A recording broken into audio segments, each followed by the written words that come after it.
Good day everyone and welcome to the Weather Center. We are having a foggy start to your Wednesday over parts of the West Coast, and we also have some storms already going on over the eastern areas of the Northern Cape. It's going to be dry this Wednesday for much of Limpopo and the northeastern areas of the Mpumalanga province, but the rest of South Africa should see isolated to scattered thunderstorms which are going to persist late tonight across the northwestern areas, the Free State and much of KwaZulu-Natal. Now here's a look at the chance of you seeing wet weather coming your way this Wednesday. Scattered thunderstorms are forecast wherever you see the dark shade of blue across much of South Africa, but there is going to be a smaller chance of precipitation in the areas highlighted by the lighter shades of blue.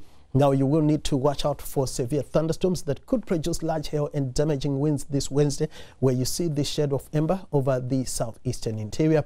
Now let's take it closer to your part of South Africa. We are going to see isolated to scattered thunderstorms this afternoon across much of the northwest, Gauteng and over the Mpumalanga Highveld. It's going to be partly cloudy, dry and warm to hot for much of the Limpopo province. A high of 29 is forecast for Pretoria.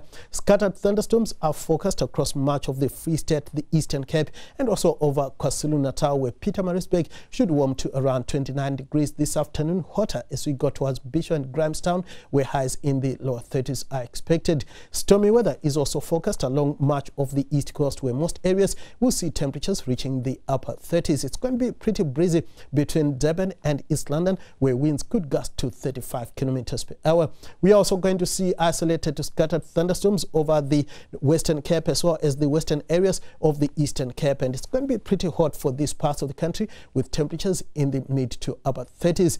Thunderstorms are also possible for parts of the south coast, where light to moderate onshore winds are forecasted this Wednesday. We are expecting a hot day across much of the Northern Cape, where isolated thundershowers are forecast for much of the day. Upington warming to around 35 degrees. A hot day is also forecast for Cape Town and Langaban, both peaking at around 32 degrees with partly cloudy skies and light to moderate winds. Swell heights off the west coast should average around 1.5 meters. Now here's looking ahead to your Thursday. It's going to be mostly sunny for the western areas, partly cloudy and dry for Cape Town, light rain for George and thundershowers for the rest of the country.